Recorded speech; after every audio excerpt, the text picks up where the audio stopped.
أعوذ بالله من الشیطان الرجیم بسم الله الرحمن الرحیم. محترم مسلمانانو ورونو، الله دې وکړي چې ټول به روغ او جوړ یې.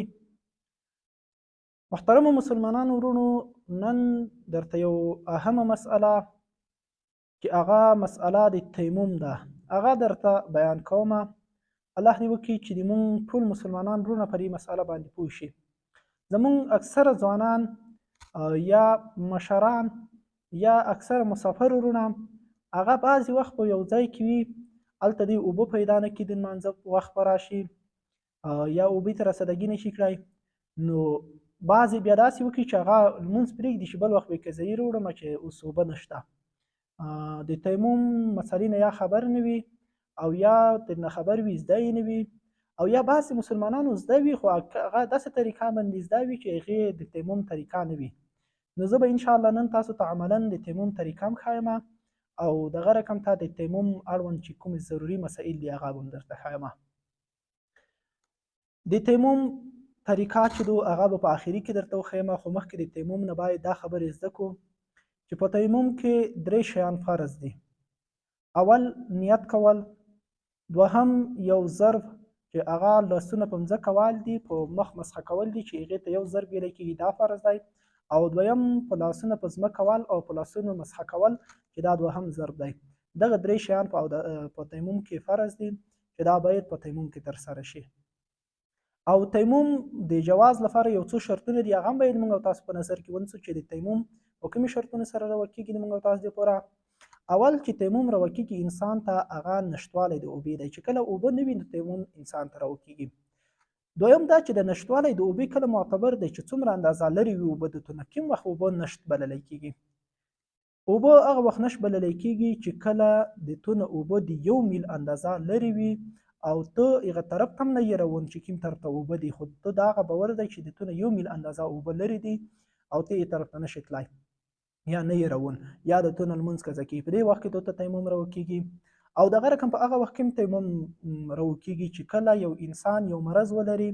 هغه داسې مرض وي چې په هغې باندې د سړي هغه مرض د اوبې سلا زیات کېږي یا د یو اندام د ضایع کېدلو سبب ګرځېږي. په دې صورت کې هم انسان ته تیمم روا کېږي. او په هغه صورت بل شرط دا دی چې هغه وخت کې تیمم روا کېږي چې کله یو انسان اوبه خو ډېرې لرې نه وي خو لیکن هغې طرف ته دښمن وي، د دښمن ویره وي، د هغه په صورت کې هم ته تیمم وهل روا کېږي چې هلته ته څې نو هلته دښمن دی ته وژني، نو د هغې وخت کې هم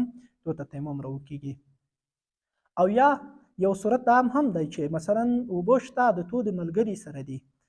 د تو سره په سفر کې یو ملګری د هغه سره اوبه شته خو لیکن هغه تو ته نه درکوي، بیا علما کرام فرمایي چې ته به هڅه کوي چې د هغه نه اوبه واخلې، په پیسې ترې نه واخلې. اما که اوبه ته په داسې بیه خرڅولې چې هغه د عام ریټ د اوبه نه وو یا تو طاقت نه لرو، نو ته بیا په دې نه یې مجبور مکلف چې ته خامخا په هغه نه اوبه واخلې. اسلام کې انسان ته الله جل جلاله ډېرې اسانتیاوې کړي دي. اوبه نشي پیدا نو تیمم ووایه، نو اسانه طریقه د انسان لپاره هغه د تیمم ښودلی شوي ده. او دغه رقم ته بل شرط چې هغه د تیمم دپاره دی، په هغه وخت کې هم ته تیمم روا کېږي چې کله د تونه د اختر لمونځ یا د جنازې لمونځ، دغه دوه لمونځونه چې تونه تېرېږي قضا کېږي، نو ته په دې وخت کې هم تیمم ووهلی شي. باقي بل لمونځ که درنه قضا کېدو په دې وخت کې ته تیمم نشي وهلی، ته به خامخا اودسه اوبه پیدا کوې، ځکه چې د جنازې لمونځ چې دی او یا د اختر لمونځ هغه قضایي نه لري، نو هغه چې ترنه تېرېږي نو تیمم وهلی شي. اما نور لمونځونه چې دي هغه که قضا شي نو هغه خو طلب د اوبه وکړه، که طلب د اوبه ونه شو نو ته د هغې دپاره تیمم د بل لمونځ دپاره چې هغه ته وایي چې ځکه اودس کومه د مونه جامع تېرېږي یا د مونه لمونځ قضا کېږي، اوبه در سره شته خو لیکن ته یې چې زه چې اودس کومه د مونه جامع تېرېږي یا د لمونځه ټیم ختمېږي، نو بیا به هم ته تیمم نه وایې اودس به کوې، خو لیکن د جنازې لمونځ او د اختر لمونځ دپاره ته تیمم وهلی شي. دغه یو 15 شرطونه د تیمم دپاره وو او ارکان وو. او سنت د تیمم چې دي یا مستحبه طریقه د تیمم چې ده هغه دا ده چې کله ته تیمم ته کښېنې، لکه څه رقم چې انسان اودسه ته څنګلې د مخکې نه رغړي نو داسې څنګلې وغړې، لوس کې د ګړۍ یا ګوتې وه هغه به اول د لوس نه وباسې او دغه رقم ته به نیت به د تیمم وکړې. نیت د تیمم بعضې علماو په عربي نقل کړی دی، نویت ان یتیمم لرفع الحدث و استباحة الصلاة، دغه هم دی. او دغسې په پښتو هم ویلی شي چې زه د تیمم و هم د دې دپاره چې موږ ته هغه نفقي لمونځ جدا شي او لمونځ اودس موږ ته روا شي. نو د یو وخت لمانځه دپاره چې تو تیمم ووایو د هغې باندې چې تر څو تو دغه اودس مات شوی نه وي تر څو ته لمانځنه هم پکړی شي نفل هم پکړی شي او دغسې رقم ته تلاوت هم پکړلی شي. او متونکي د تیمم چې دي هر هغه شی چې اودس متوي هغې سره تیمم هم متیږي خو لیکن د هغې نه یو اضافه شی چې هغه تیمم سره متیږي هغه دا دی چې ته کله اوبه ووینې خو لیکن اوبه هم داسې صورت کې ووینې چې ته د اوبه په استعمال باندې هم قادر وې اوبه هم ووینې او د اوبه په استعمال قادر هم شې نو په دې صورت کې هم تیمم د انسان متیږي. دغه شیون چې دي چې کوم د اودسه متونکي دي هغه د تیمم متونکي هم دي او د اوبې لیدل دا د اودسه د تیمم متونکي شو. نو اوس به زه انشاءالله د تیمم عملا طریقه تاسو ته وښیم چې تیمم څه رقم ته په کومه طریقه وهلی کېږي. نو د ټولو نه مخکې به خپلې جمعې راپورته کړی شي. جمعې به راپورته کړئ لکه څه رقم چې اودسه ته راپورته کوو نو دا قسم به جمعې راپورته کړل شي او دغه رقم ته ساعت یا ګوتې په لوس کې وي دا به د لوس نه یو طرف ته کړی شي او دغه رقم ته بعضې خلک په تیمم کې ګیره حلالوي دغه د ګیرې حلالول دا په تیمم کې نشته. نو اول به ته چې تیمم ته کینې نیت به وکړې د تیمم بسم الله به ووایې او دغه رقم ته تیمم چې دی په هر هغه شي باندې کېږي کوم شی چې د جنس د مځکې نه وي مثلا خوره شوه تیږه شوه لیټه شوه خښته شوه په دې باندې کېږي او دغه رقم ته جمعه د کلي دي د انسان جمعې دي خو لیکن په هغې باندې دومره ګاډ پرت دی چې په هغه د ټول لوس خړ کېږي نو په دې صورت کې ته تیمم وهلی شي نو په هغه باندې ته تیمم وهلی شي نو په دغه تیمم چې کله ته وایې د ټول لوس په ګاډ ککړ شو نو ته کړی شي چې هغه ګاډ که زیات و نو ته دغه خپل لوس لږ داسې څانډ وهي یو د بله سره ووایي چې هغه ګاډ ډېر زیات ګاډ دې شي.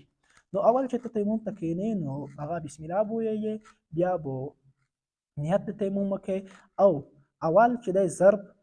چې دا د لوسي وهل دي په مځکه باندې چې ود وهل که چېرته ته هلته خوره ګرد زیات و د تو په لوس باندې خوره ښخه ده نو بیا لوسي نه ځون ته مخامخ که هغه یو د بله سره دغسې شان ووهه نو هغه ګرد چتي شي نو بیا لوسي نه مه سره بېلوه دغه شان لوسي نه رجه که د ویښتونو د پوست شنه کول د بیخ نه د ګوتې ونڅه نو کورته په مخه باندې لکه په اودسه کې دوه ورې بېرته د لوس ګرځول نشته چې یو د پوست سره روان کړو کورته به لوس ورولې تر دې پوره چې دغه سترګې ته دغه نرۍ ګوتې ټیټې شي سترې ګوتې د غوږ سره ولګېږي کورته په یو ور باندې لوس ورتېرولو سره دا ضرب د مخفف شو او دوهم ضرب چې دی هغه به بیا په مځکه باندې لوسي نه ووهې او ضرب به د لوسي دپاره دی دغه چې دا دوهم فرض دی په دې کې به د لوس نه د هغه شروع کې یو لوس نه به شروع کې د ښي لوس نه د ښي لوس باندې په اول د کیسه طرفه داسې روشئ دغه دوې ګوتې چې یوه لویه ګوته یو سببه ګوته دغه دوې ګوتې به د لوس سره نه لګوې چې کله د څنګلې سار ته ورسېدې د څنګلې په سار باندې به لوس وړوې د دې طرفه به بیا دغه دوې ګوتې چې لوس ته نه ولګېدلې همدغه دوې ګوتې باندې به بېرته دغه دوې ګوتې به په لوس باندې تېرې کړې او د دغه دوې ګوتې په مابین باندې به ووځې چې کله د دې په مابین ووتې نو بیا د دې طرفه به دغه درې ګوتې د دغه درې ګوتې په ظاهر طرف باندې کېږدې په دې به داسې لوس تو وکړې بیا به دغه نیر لوس په لوس باندې لګوې او دغه دوې ګوتې چې دي دا دوې ګوتې به د لوس سره نه لګوې د دې طرفه د لوس په د کیس طرف باندې به لوړ شي بېرته د څنګلو په سار به ورسره توب شي بېرته چې روشي بیا به دغه دوې ګوتې چې کوم لوس ته نه ولګېدلې دغه دوې ګوتې به دغسې د دې دوې ګوتې په منځ باندې وباسئ او بس دا ګوتې به یو د بله داسې وباسئ دغه د تیمم عملي طریقه شوه. دا طریقه د موږ او تاسو باید هر مسلمان هر ځوان زده وي ځکه مو مخکې خبره وکړه چې اکثره ځوانان زموږ داسې وي چې هغه د دې لامله لمونځ پرېږدي چې موږ هلته اوبه نشي پیدا کولی. دغه تیمم کې یو بله خبره دا هم زده کړئ چې تیمم چې دی لکه څه رقم چې د اودسه کوي مقام دردی شي د غسل کوي مقام هم دردی شي که یو څوک د غسل اوبه نشي پیدا کولی چې غسل وکړي هغې صورت کې هم دی تیمم وهلی شي او دغه رقم ته یو څوک مثلا په جماعت کې بېلې ما احتلام یې وشو په هغه باندې غسل ووخت